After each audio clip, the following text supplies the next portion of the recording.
ఇక వివరాల్లోకి వెళ్తే రేవంత్ రెడ్డికి రాహుల్ గాంధీకి మహిళల పట్ల గౌరవం ఉంటే వెంటనే కొండ సురేఖను పార్టీ నుండి తొలగించాలి.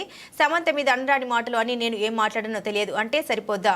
72 గంటల సమయం ఇస్తున్న కొండ సురేఖ అలుపు రాజీనామా చేయాలి, లేదంటే లీగల్ గా ప్రొసీడ్ అవుతాను. కేపాల్ నేను సారీ, నాకు అనిపించలేదు, ఏం మాట్లాడాను నాకు తెలియదంటే పిచ్చి పిచ్చి వాగుడు వాగేసి నరహత్య చేసేసి మర్డర్ చేసేసి సారీ నా మైండ్ బాగాలేదో లేదో నేను మర్డర్ చేసేసానంటే కుదురుతుందా?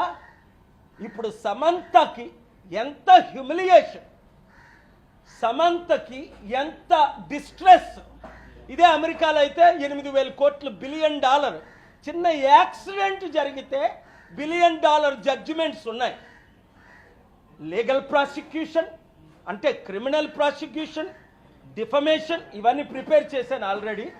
ఒక 72 గంటల టైం ఇస్తున్నాను కొండా సురేఖ రాజీనామా చేయడానికి, లేదా రేవంత్ రెడ్డి ఆవిడ్ని కాంగ్రెస్ పార్టీ రాహుల్ గాంధీ మహిళల పట్ల ఏమైనా గౌరవం ఉంటే ఆవిడ్ని ఇమీడియట్గా పార్టీ నుంచి పదవి నుంచి తొలగించాలి. తద్వారా ఏమవుద్ది, 50% ఉన్న మహిళలకు మేము మహిళలను గౌరవిస్తున్నామని నోటీస్ పంపించడం.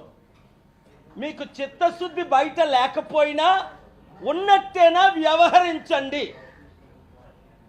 కనుక చాలా సెక్షన్స్ ప్రకారం డిఫమేషనే కాదు, క్రిమినల్ ప్రొసీడింగ్స్ కాదు, చాలా సెక్షన్స్ ఉన్నాయి.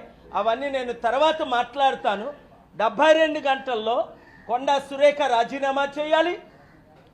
2 సమంత పేరుతో వాళ్ళ కుటుంబం అన్నది సమంతకి ఇంటికెళ్ళి అపాలజీ చెప్పాలి, నాగార్జున ఇంటికెళ్ళి అపాలజీ చెప్పాలి.